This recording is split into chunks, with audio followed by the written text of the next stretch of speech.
السلام علیکم ورحمۃ اللہ وبرکاتہ۔ امید ہے کہ آپ خیریت سے ہوں گے۔ سنتوں کے بارے میں جو شارٹ ویڈیوز کی سیریز ہے اس میں آج ہمارا ڈے 122 ہے،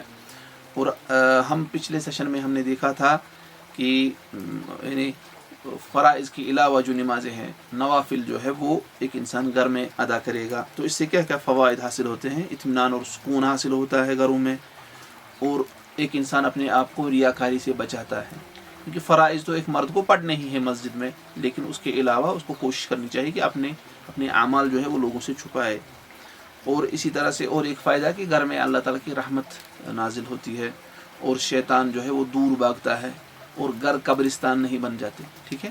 اور اجر بھی بہت زیادہ ملتا ہے، جو ہم نے پچھلے ویڈیو میں ہم نے وہ احادیث ذکر کی تھی کہ اس میں اجر میں اضافہ ہوتا ہے۔ جیسے فرائض جب ایک انسان جماعت میں پڑھے گا تو اس میں اجر میں اضافہ ہوتا ہے، اسی طرح سے نوافل کا گھر میں ادا کرنے سے اجر میں اضافہ، نوافل کے گھر میں ادا کرنے سے اجر میں اضافہ ہو جاتا ہے۔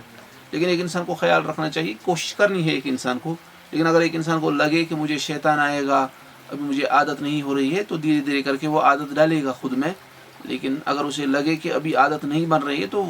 وہ دھیرے دھیرے کر کے اس کو کرے گا، کیونکہ وہ پہلے مسجد میں ہی کچھ یعنی فار ایگزامپل وہ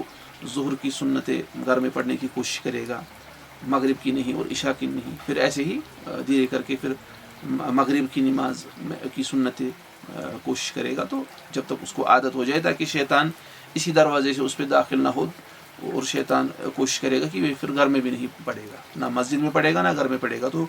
اس کو ایک انسان کو کنسسٹنسی کے ساتھ انہیں عادت ڈالنے کے لیے دھیرے دھیرے اس کو اپنے ہیبٹس میں لانا چاہیے ایک انسان کو۔ اللہ تعالی ہمیں اس پر عمل پیرا ہونے کی توفیق عطا کرے، آمین یا رب العالمین۔